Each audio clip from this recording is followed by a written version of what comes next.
Un muy cordial saludo a todas las personas que estén sintonizando esta edición especial acá desde los estudios del Podcateo. Mi nombre es Ignacio Alers, oficial de promociones y mercadeo de la Interamericana de Arecibo, y durante la tarde de hoy me acompaña el Dr. Cruz. Buenas tardes, Dr. Cruz. Buenas tardes, Ignacio. Saludos. Y también me acompaña aquí a mi derecha el Dr. Cuevas. Muy buenas tardes, doctor. Saludos, Ignacio. Saludos a todos y todas. Gracias, ¿verdad?, por haber sacado espacio para compartir con nosotros durante el día de hoy. Día importante, ya que, oye, se aproxima el 17 de septiembre, una fecha muy importante para la Constitución de los Estados Unidos, ya que cada institución académica superior que reciba fondos federales tiene que brindar información sobre este documento tan importante para todos los ciudadanos americanos. Así que vamos a abundar un poquito más sobre el tema. Y ya que rompí el hielo diciendo que es un documento importante, si me pueden abundar, doctores, ¿por qué la Constitución de los Estados Unidos es importante? Bueno, buenas tardes nuevamente. Para poner un poco en contexto histórico el documento, la Constitución surge como una necesidad que tiene la nueva sociedad estadounidense de organizarse como gobierno, ¿no? Organizarse como gobierno luego de haber atravesado por un proceso de independencia que crea mucho debate, ¿no? Crea mucho debate y están en ese proceso de orientarse, dirigirse hacia qué tipo de gobierno se va a establecer en los recién liberados territorios. Ciertamente es un proceso de mucho debate. Estamos hablando de 13 territorios diferentes que se independizan, con economías diferentes y, ¿verdad?, formas de organizar su sociedad muy diferentes.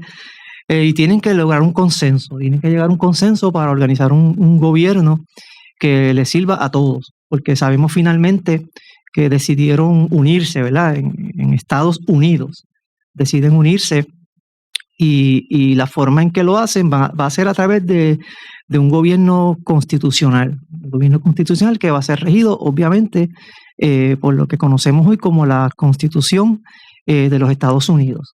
Y eso sirve, ¿verdad? Eso sirve de preámbulo para lo que nosotros llamamos la formación de esa nueva nación. Y eso es básicamente el contexto en que se va a crear el documento. Claro, no va a estar exento de mucho debate, de mucha discusión. Incluso había muchos estadounidenses que no apoyaban un gobierno constitucional, ¿no? Lo que llamamos en la historia de Estados Unidos los antifederalistas, que no estaban de acuerdo que el gobierno se organizara de esa forma. Incluso hay estados donde la Constitución se aprobó por muy pocos votos, ¿verdad? O sea, que se logró un consenso, pero que no fue un consenso fácil, ¿verdad? Y quizás esa es una de las razones por las cuales el documento se atesora por la sociedad estadounidense, de la forma que se le da ese tipo de importancia al documento, ¿no? Me parece interesante, ¿verdad? Porque yo por lo menos no tenía el conocimiento de que fue un proceso difícil. Uno casi siempre cuando escucha el tema de la Constitución de los Estados Unidos, que es ¿verdad?, le dicen el ars magna de las leyes, sí. Uno cuando escucha eso, uno pensará que fue un proceso llevadero. No, y no solamente ocurre lo que plantea el compañero, sino que esta Constitución fue provocada por unos artículos de confederación que existían previo al artículo que hoy, o a la Constitución que hoy estamos recordando, conmemorando. Se les llamaba los artículos de la Confederación, que duró aproximadamente entre 1781 a 1789. Y esos artículos de la Confederación lo que hacían era que le daban más poder a los estados, a lo que hablaba el compañero Cueva, que fueron 13 colonias, 13 estados con maneras diferentes de actuar, pensar y ejecutar, que establecieron ese artículo de confederación y se autodominaron como los soberanos. Y el poder estaba centrado en los estados, en los 13 estados nuevos. Y el poder federal era un poder débil. Y eso fue el gobierno original que surge luego de la independencia. Sostiene la victoria en 1781 y se firma el Tratado de París de 1783. Pues entonces, esa victoria provoca los artículos de la Confederación, y esos artículos de la Confederación es que entonces desembocan lo que hoy conocemos como la Constitución de Estados Unidos, que, como dijo el compañero, no fueron pocos los debates y las objeciones que tuvo esta Constitución, porque entonces de unos artículos de confederación que le daban y mantenían el poder soberano a las 13 excolonias, a los 13 estados. Ahora se le daba a un gobierno central. Ese poder soberano se le daba al gobierno federal y entonces los estados minimizaban sus poderes y estaban supeditados a lo que estableciera entonces ese gobierno federal. O sea que hubo no solamente diferencias en el debate y en los principios, etcétera, sino también diferencias en la manera en que ellos mismos se veían y en la manera en que iban a ejecutar ese poder gubernamental político. Sí, que fue una transición compleja. Sí, compleja. Sí. Me imagino que hubo mucho, como le dicen, push and pull. Sí, pero, y perdóname, añadir a eso, se da mucha lucha de poder ahí, como dice el compañero. Claro. Se da mucho debate en términos de cómo se va a ejercer el poder en la nueva nación, ¿no? Y entonces tú tienes estados muy poderosos como Virginia, tienes estados poderosos como Georgia, por ejemplo, las Carolinas, y entonces ellos quieren tener más poder, ¿verdad? Tener más representación, más poder que los estados más pequeños, claro, económicamente menos fuertes o con menos población. Por eso una de las cosas que se resuelve en la Constitución es cómo van a estar representados los estados en ese gobierno federal. Por eso se crea el Congreso y todo el debate de cómo van a estar representados los estados en ese Congreso, ¿verdad? Y entonces esa lucha de poder crea mucho debate, mucha discusión. De igual modo, el debate por la esclavitud, que también es un elemento que en un contexto donde la esclavitud es más visible en el sur y que esos estados están tratando de mantener la esclavitud, ¿verdad? En contrario a los estados del norte, que no, entonces no, para ellos la esclavitud no es viable. Entonces se cuidan mucho en que temas como la esclavitud no se discutan, aunque sí se discuten, por ejemplo, para cómo van a estar representados los estados.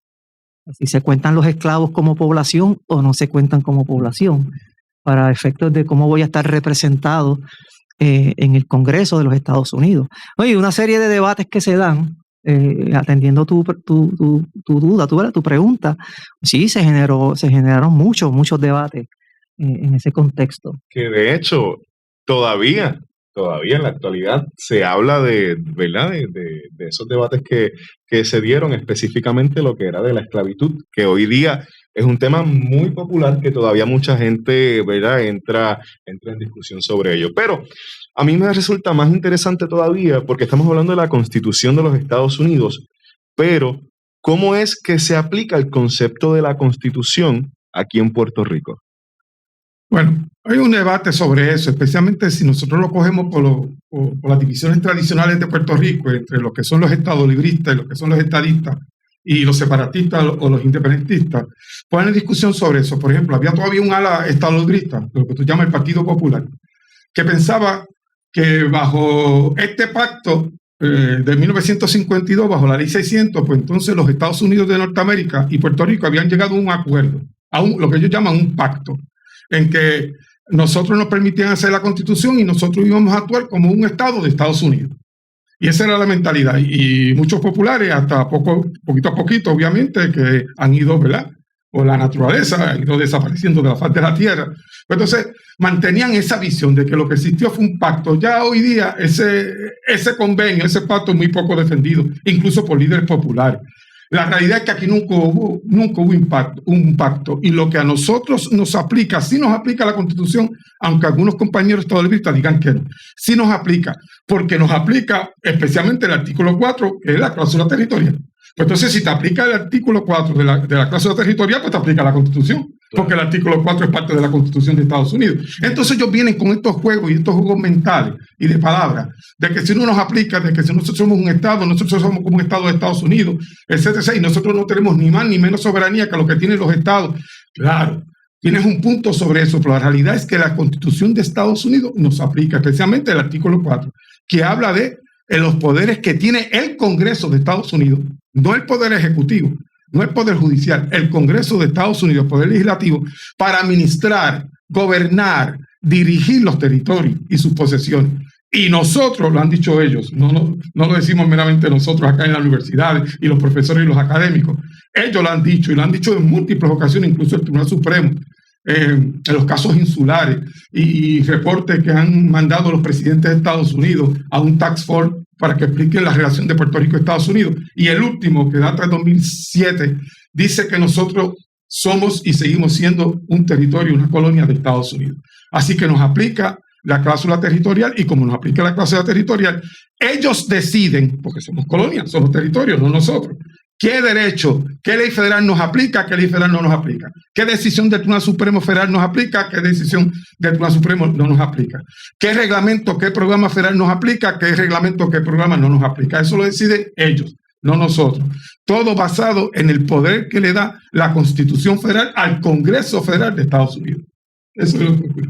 Y eso va a entrar en vigencia desde el año 1898, cuando se da la invasión de los Estados Unidos, luego en el contexto de la guerra hispanoamericana, con la firma del tratado, Puerto Rico pasa a ser propiedad de los Estados Unidos, y una vez nos convertimos en un territorio de los Estados Unidos, pues automáticamente entramos a esa cláusula que menciona el compañero del artículo 4 de la Constitución, al convertirnos en un territorio no incorporado de los Estados Unidos. Hay diferentes categorías de territorio, ¿verdad? Que quizás no debemos entrar ahora en esos detalles, pero al convertirnos en territorio de los Estados Unidos, pues, ya caemos dentro de lo que es el control o el poder que va a tener el Congreso sobre los territorios. Históricamente, ¿verdad? En el proceso de expansión territorial de los Estados Unidos, en la medida en que se iban adquiriendo los nuevos territorios en nivel continental, era el Congreso quien decidía aceptar los nuevos estados, porque eso también está en la Constitución, en el artículo 4. Es el Congreso quien acepta nuevos estados, porque es el Congreso quien va a tener el poder sobre los territorios. Al Puerto Rico convertirse en un territorio, pues automáticamente vamos a caer en esa cláusula de la Constitución, y es el Congreso, según la Constitución, el artículo 4 que estamos citando, es el Congreso quien decidirá lo que va a ocurrir con el territorio de Puerto Rico. Es interesante porque en ese mismo ángulo, mire, a principio, cuando la expansión de Estados Unidos hacia el oeste, ocurrió lo que se llamó la Ordenanza Noroeste, que era, el Congreso había visualizado cómo ellos iban a expandir hacia el oeste. Pero toda esa visión y esa ordenanza lo que buscaba eran territorios incorporados. ¿Qué significa territorio incorporado? Que se van a convertir eventualmente en parte de la nación estadounidense, de la Federación de Estados Unidos. A nosotros siempre nos han dicho los casos insulares, los diferentes presidentes de Estados Unidos, los task force que han creado el Poder Ejecutivo en Estados Unidos, nos han dicho que nosotros somos territorios no incorporados, porque no nos visualizan como que nosotros vamos a ser parte de la nación norteamericana. Eso es lo que la frase famosa esa, también de los casos insulares, desde 1901, que habla de que Puerto Rico pertenece a, pero no es parte de. Nosotros pertenecemos como territorio, como colonia a Estados Unidos, pero no somos parte, ni ellos visualizan que nosotros seamos un estado de Estados Unidos. Incluso el propio artículo 4 lo que dice es que tú tienes que pedirle al territorio que se convierta primero en estado. Porque como dice la Constitución, el artículo 4, es el Congreso quien acepta nuevos estados. Entonces, el territorio se convierte en estado, demuestra que tiene la capacidad económica, política, gubernamental, etcétera, y entonces el Congreso quien acepta los estados. Esa es la realidad. Sí, que me resulta, ¿verdad?, también nuevamente interesante el que todavía en Puerto Rico es algo que mucha gente tiene siempre cosas que decir al respecto, porque es un tema que muchos puertorriqueños y puertorriqueñas son bien apasionados al respecto. Sí. Pero ya como se mencionó, eso es tela de otro lugar para cortar, es un tema totalmente diferente. Pero de igual manera nos vamos por la misma línea en la que estamos, y quería preguntar de qué forma nosotros los puertorriqueños y las puertorriqueñas estamos amparados entonces por esa Constitución. Bueno, volvemos. Nosotros estamos amparados porque en última instancia, con la ley Jones de 1917, ellos nos otorgaron la ciudadanía. Nosotros no la pedimos. Te sientas tú a gusto o no con la ciudadanía de Estados Unidos, que por cierto, no es americana. En la Constitución de Estados Unidos nunca habla de ciudadanía americana, lo que habla de ciudadanía de Estados Unidos. Pues entonces ellos nos la tocaron con la ley Jones de 1917. Pues nosotros ser ciudadanos de Estados Unidos, que algunos alegan que son de segunda clase, pero eso es de la otra costal. Pero entonces, nosotros nos cobijan ciertos derechos, incluso la Carta de Derechos de Estados Unidos nos cobija y nos protege, siempre y cuando, como dicen algunos por ahí, en segunda clase, mientras vivamos en territorio puertorriqueño. Porque si nosotros entonces nos trasladamos y tenemos residencia oficial en alguno de los estados de Estados Unidos, entonces nos protege, nos garantizan todos los derechos, igual que cualquier otro ciudadano del continente. Esa es la gran diferencia. Pero mientras vivamos aquí, estemos en terreno puertorriqueño, sí nos protege los derechos parcialmente fundamentales, el derecho a la vida, el derecho a la libertad, el derecho al uso y disfrute de la propiedad, el derecho a la libertad de expresión, la libertad de prensa, la libertad de asociación, etcétera, etcétera. Todos esos derechos que están entre los primeros 10 enmiendas de la Constitución de Estados Unidos, ratificada en 1791, todos esos derechos fundamentales nos los garantizan. Pero no podemos votar por el presidente de Estados Unidos, no podemos votar por los congresistas. ¿Me entendiste? Hay unas limitaciones, porque eso es lo que llaman algunos compañeros políticos de ciudadanía de segunda clase. Pero la realidad es porque nosotros somos un territorio y es el Congreso quien decide qué nos aplica y qué no nos aplica. Esa es la realidad. Sí, que realmente, pues sí, nosotros podemos disfrutar de ciertos derechos que a veces damos por vencidos. A veces, ¿verdad? Pensamos que no, todo ser humano en este planeta cuenta con estos derechos. La realidad es que no en todos los lugares está el derecho a la libertad de expresión, no en todos los lugares está el derecho al disfrute de la propiedad privada, pero son cosas que nos aplican, pero sí hay ciertas cositas que, ¿verdad? Pero como usted dijo, eso es tela de otro costal, sí. Que a veces las personas dicen que debería de ser aplicable a nosotros, pero eso es el Congreso que lo decide. Correcto. Entonces, pregunto, y nos vamos por otra línea, ¿qué vendría siendo entonces la Carta de Derechos?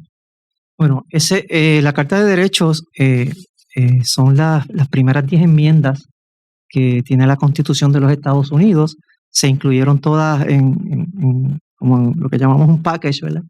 Porque muchas de las personas que se oponen en el contexto de aprobar la Constitución, uno de los debates que se da es que la Constitución se concentraba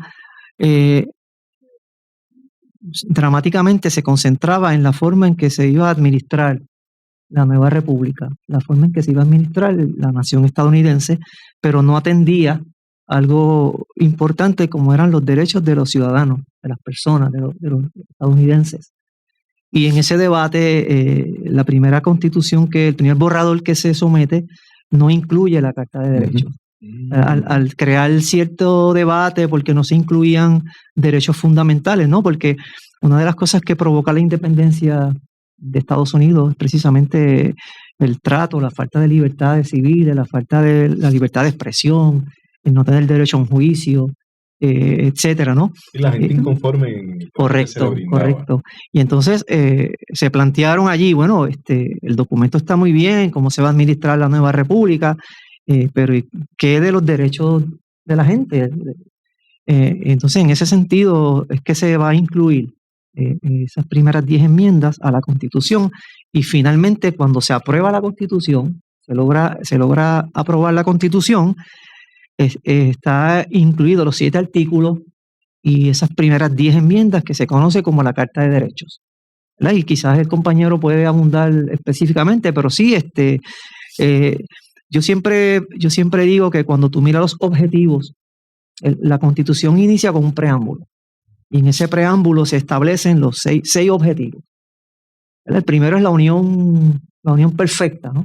Y ahí pues la libertad, las libertades, los derechos, la defensa y la justicia. Y eso luego se atiende, si te fijas, esos elementos que están en ese objetivo se vienen a atender en la Carta de Derechos.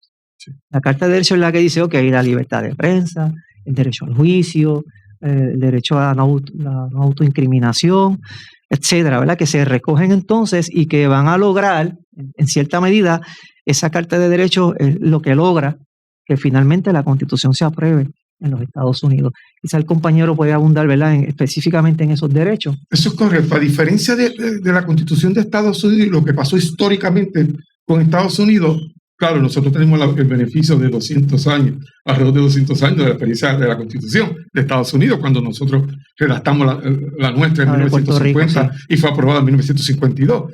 Pero la realidad es que ellos aprobaron una Constitución y entró en vigor un 3 de marzo de 1789. y aprueban, como dice el compañero, muy bien, el paquete de las primeras 10 enmiendas que se le tituló como la Carta de Derechos en 1791, 2 años posterior. Y entonces eso es lo que ellos llaman la Carta de Derechos, que incluso no tiene derechos tan consagrados que nosotros incluso tenemos más. Pero repito, esto no es para beneficiar a nadie ni para tirarle a nadie. Sinceramente, nosotros tuvimos el beneficio de la propia Constitución y la Carta de Derechos de Estados Unidos. Pues nosotros garantizamos el derecho a la vida. Por eso en Puerto Rico nosotros no tenemos la pena de muerte. Ellos la garantizan a la vida, no es que no lo diga las primeras 10 enmiendas, pero lo dice siempre y cuando se pueda eliminar con un justo proceso. O sea, por eso a nivel federal existe la pena de muerte. Ellos no garantizan el derecho a la intimidad. Nosotros lo garantizamos expresamente en nuestra Constitución. O sea, hay derechos que nosotros garantizamos en nuestra Constitución que en la Constitución de Estados Unidos no lo garantiza. No obstante, eso no significa que nosotros no nos haya ayudado la Constitución Federal y la Carta de Derechos Federal. Claro que sí. Lo usamos de punto de partida, claro que sí. Pero tú notas la diferencia. Quería abundar que esa Carta de Derechos, cuando ellos la redactan y cuando ellos dicen we the people, nosotros el pueblo de Estados Unidos, ellos lo que se están refiriendo es a los blancos. Es al anglosajón. Sí, en el contexto histórico. Sí, esas son realidades. Ellos no tenían en mente a los esclavos. Ellos no tenían en mente a las damas. ¿Sabes? Tampoco. No, era a los ricos, poderosos, a los hacendados, a los George Washington de la vida, a los Thomas Jefferson, a los John Adams, a los James Monroe, a los James Madison. Esa era la mentalidad de ellos. Y ellos cuando redactan todo eso es pensando en su clase social. Y estamos haciendo una crítica histórica, para que la gente entienda. Pues esa crítica histórica significa que a pesar de que esa Carta de Derechos es una de avanzada, como es la de nosotros, no deja de que cuando se construyó con la redacción y la aprobación y la discusión, fue vista o fue para receptores como blancos, ingleses, anglosajones, protestantes. Esa es la mentalidad. Y después han tenido que ir enmendándola. Por eso está la enmienda, el artículo 14, es una enmienda, el artículo 15, el artículo 16, el artículo 19, el artículo 23, que son todos artículos enmendados, porque la Constitución de Estados Unidos tiene 27 enmiendas. Y todo eso le dan derecho a las damas, derecho al voto, a los negros, derecho al voto, a que los residentes de Washington, D.C., la capital de Estados Unidos, puedan tener 3 representantes en el colegio electoral para votar indirectamente por el presidente de los Estados Unidos. O sea, que han ido ampliando, porque obviamente la fuerza de la historia y las fuerzas sociales lo han empujado a ellos a seguir haciendo enmiendas a esa Constitución, porque su visión original fue bien limitada, pensando en el blanco anglosajón protestante inglés. Esa es la realidad histórica de cómo se creó esa Carta de Derechos. Que de hecho, atando lo que usted dijo, ¿verdad? Con lo que dijo el doctor Cuevas, que la Constitución primero comenzó como un documento más corporativo, en cómo se iba a administrar la nación, que no tenía en mente los derechos de las personas. Me imagino que era por eso mismo, porque ya ellos estaban de manera inconsciente incluyendo en que ellos iban a tener esos derechos, claro, que no iban a concederlos, ¿verdad?, a otras personas. Ni los amerindios, ni a los negros, incluso a las damas, ¿sabes? Hablando de engaño. Cosa que si lo hablamos de hoy día, si hablamos de que eso fuese una posible realidad, suena extremadamente horrible. Sí, porque fueron, ¿verdad? Esos inicios fueron un poquito rocosos para muchas personas, para minorías y, como usted dijo, las mujeres que no eran una minoría. Pero realmente demos gracias que ya actualmente la Constitución, ¿verdad?, es un poco más flexible y abarca más hoy, claro que sí. Sí, claro. Que de hecho yo había leído que la Constitución de Puerto Rico es la misma que de los Estados Unidos, pero más específica, abunda más. Sí, porque tuvimos el beneficio y reconocemos los derechos. Incluso nosotros reconocemos 3 derechos que el Congreso de Estados Unidos nos eliminó en la sección 20, artículo 2, sección 20, que era el derecho a la educación, el derecho al trabajo y el derecho a vivienda. Y eso, de un plumazo, el Congreso de Estados Unidos lo eliminó. Y dijo, si ustedes quieren aprobar su proyecto de constitución, es eliminando la sección 20. Bueno. Pues el pueblo puertorriqueño lo ratificó, es verdad, no estamos en contra de la historia, eso fue lo que hizo el pueblo elector en ese momento histórico. Alrededor de un 81% votó a favor. Bien masivo. Sí, bastante, una pela, lo que decimos en el campo, una pela de esas, ¿verdad? De larga distancia. Pero entonces lo importante es que sí, incluso nuestra constitución, para muchos juristas, es de más avanzada que muchas constituciones que existen en el planeta Tierra.